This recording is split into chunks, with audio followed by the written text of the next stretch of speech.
Satu hal lain, jika dulu Watimpres anggotanya dibatasi 8 orang, maka DPA yang baru jumlahnya disesuaikan dengan keputusan Presiden. Haha, wait, kalimat disesuaikan itu bukankah jadi agak mencurigakan ya?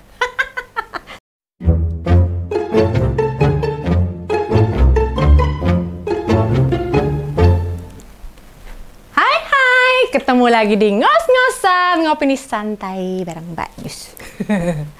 Saat ini mayoritas fraksi-fraksi di DPR RI sepakat mengganti Dewan Pertimbangan Presiden menjadi Dewan Pertimbangan Agung.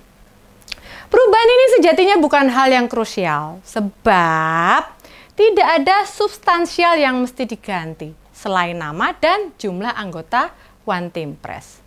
Nah, seperti kita tahu, dasar dibentuknya Watimpres sesuai amanat Undang-Undang Nomor 19 Tahun 2006. Undang-undang itu lahir juga berdasar amandemen Undang-Undang Dasar 1945.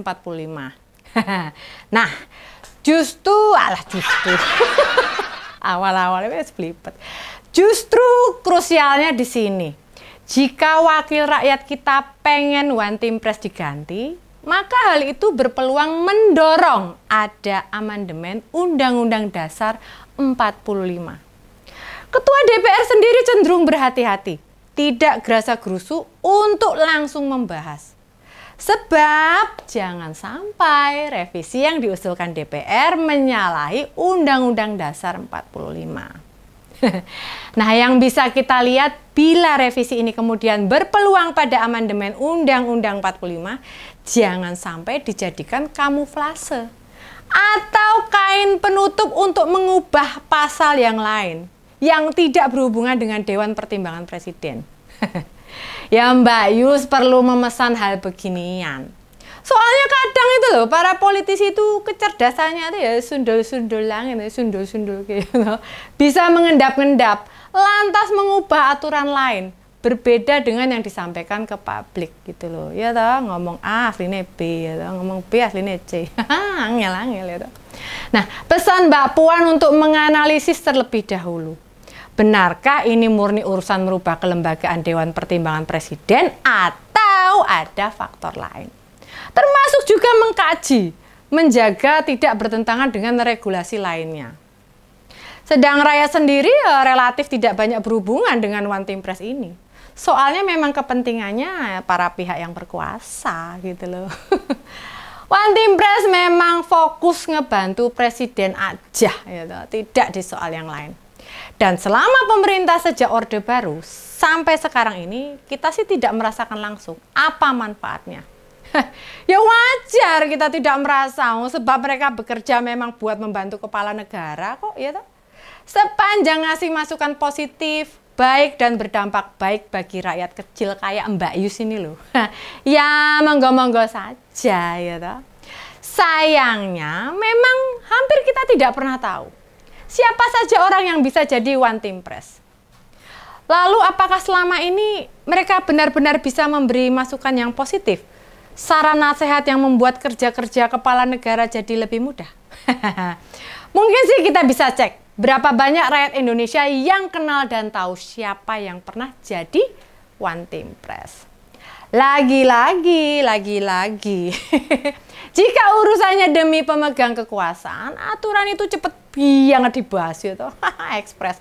Walaupun Watimpres belum masuk prolegnas alias program legislasi nasional. Tiba-tiba langsung disetujui dan dibahas.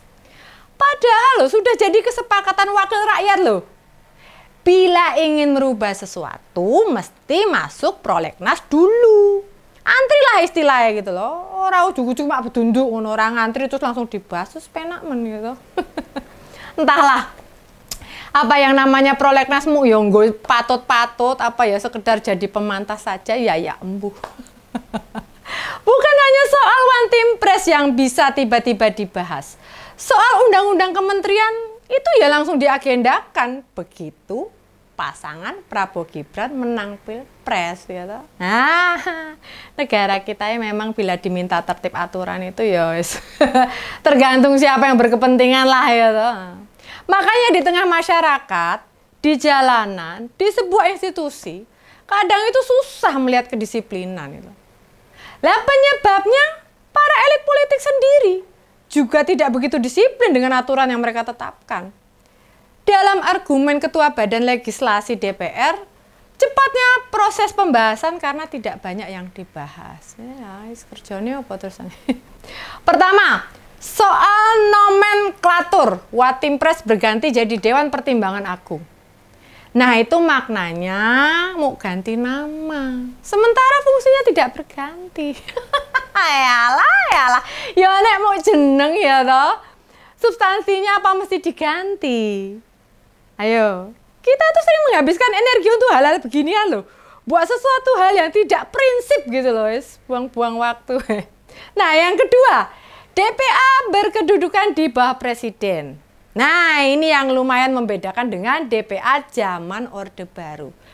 Dulu DPA itu masuk lembaga tinggi negara, sejajar sama presiden. Sementara sekarang berada di bawahnya presiden, sama persis dengan kedudukan Watimpres. Satu hal lain, jika dulu Watimpres anggotanya dibatasi 8 orang, maka DPA yang baru jumlahnya disesuaikan dengan keputusan presiden.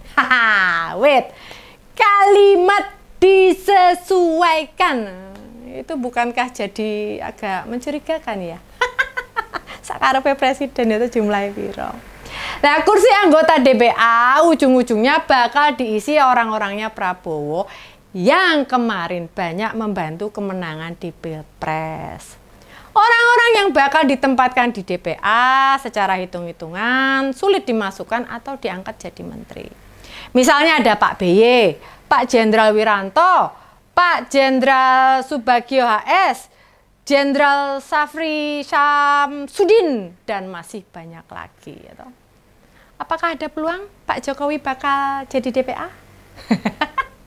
Nah, analisisnya Mbak Yus ya plus tidak bakalan ada gitu loh. Justru yang mungkin masuk itu malah namanya Bu Megawati Soekarno Putri. Sebab mau bagaimanapun Pak Prabowo jelas-jelas bakal memutus hubungan apapun yang ada kaitannya sama Pak Jokowi. Jadi bagi para pendukung Pak Jokowi yang merasa keduanya masih berhubungan baik, somben ojo gelo. Ojo cidrolan, ojo kuciwo ya. Mau bagaimana lagi? Lah memang faktanya begitu. Tidak usahlah berhalusinasi atau pakai alasan. Hubungan keduanya bakal baik-baik saja. Apalagi Gibran jadi wakilnya presiden. Itulah maunya kalian semua toh. Dan kelak bila kenyataannya jauh beda, ya diikhlaskan saja. Toh.